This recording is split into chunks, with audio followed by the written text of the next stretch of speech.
माहितीचा अधिकार कायदा हा जनतेच्या हातातील सर्वात प्रभावी शस्त्र असून त्याला बोथट करण्याचा प्रयत्न राज्य सरकारकडून सुरू असल्याचा गंभीर आरोप ज्येष्ठ समाजसेवक अण्णा हजारे यांनी केलाय. आपण पाहूयात ते नेमकं काय म्हणाले. जे बदल केले हा दोष आहे. माहिती घेणं नागरिकांचा हक्कच आहे, तो मूलभूत हक्क आहे. त्यासाठी आम्ही लढलो अनेक वर्ष. माहिती घेणं हा नागरिकांचा हक्क आहे, तो मालक आहे ना. आणि तुम्ही सर्व अधिकारी सेवक आहेत. मालकांना तुम्ही अशा आररावी करायला लागला किंवा त्यांना त्रास द्यावा लागला तर ती हुकुमशाही होईल, ती लोकशाही राहणार नाही. लोकशाहीला धोका आहे. म्हणून माहितीचा अधिकार हा मूलभूत हक्कच आहे. म्हणून आम्ही लढलो त्याच्यासाठी. माहितीचा अधिकार, जसं माहितीच्या अधिकारासाठी लढलो तसं दप्तर दिरंगाई, एका टेबलवरचा पेपर दुसऱ्या टेबलवरती वेळेच्या आत गेला पाहिजे. दप्तर दिरंगाई, बदलांचा कायदा, हेच अधिकाऱ्यांसाठी जो अन्याय होत होता अधिकाऱ्यांवरती, म्हणून मनाला येईल तेवढा बदला करायचे, मनाला येईल तेवढा कुठे टाकायचे. म्हणून आम्ही 3 वर्षात बदली नाही, 3 वर्षाच्या आत बदली करायची नाही, हे सगळे आम्ही कायदे केले. शुल्क वाढवलं अण्णा, माहिती अधिकार मागवण्यासाठी जे 10 रुपयाचं तिकीट लागेल. शुल्क वाढवणं हा फार मोठा दोष आहे. शुल्क म्हणजे तुम्ही पैसे कमवायला बसला काय? सरकार म्हणजे पैसे कमवणारं साधन नाही, तर जनतेचं हित पाहिलं पाहिजे. जनतेचं हित तुम्ही डोळ्यासमोर ठेवलं पाहिजे. तुम्ही पैसे कमवा लागला, पैसा जर डोळ्यासमोर ठेवला तर बरोबर नाही. बरोबर. परत अपिलीय अधिकाऱ्याने आता ठरवायचंय की माहिती द्यायची का नाही, आणि ती किती दिवसात द्यायची हे सुद्धा ठरवणार आहे अपिलीय अधिकारी. हे नाही, माहितीचा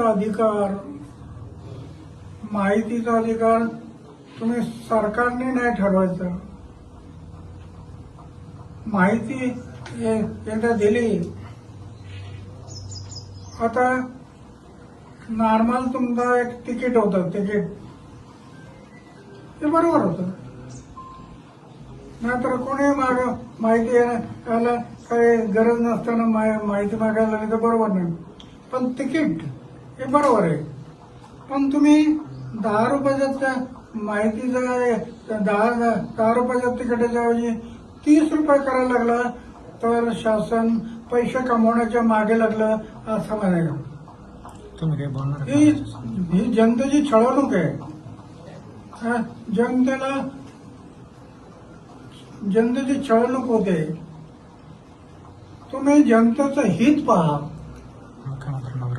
तुम्ही आणि त्याप्रमाणे तुम्ही मुख्यमंत्र्यांना काही पत्र किंवा काही बोलणार आहेत का? मुख्यमंत्री काय, आम्ही हे पाहू, याच्यात बदल नाही केला तर मुख्यमंत्र्यांच्या विरोधात सुद्धा आम्ही आंदोलन करू, उपोषणाला बसू. एक उपोषणाला माहितीच्या अधिकारासाठी केलं. माहितीचा अधिकार, दप्तर दिरंगाई, बदल्यांचा कायदा, एवढ्या 10 कायदे, लोकपाल, लोकायुक्त, 10 कायदे केले. हे जनतेच्या हितासाठी केले. सगळे जनतेचं हित. माझ्या आयुष्यात झोपण्याचा बिस्तर आणि जेवणाचं ताट आहे, काही ठेवलं नाही.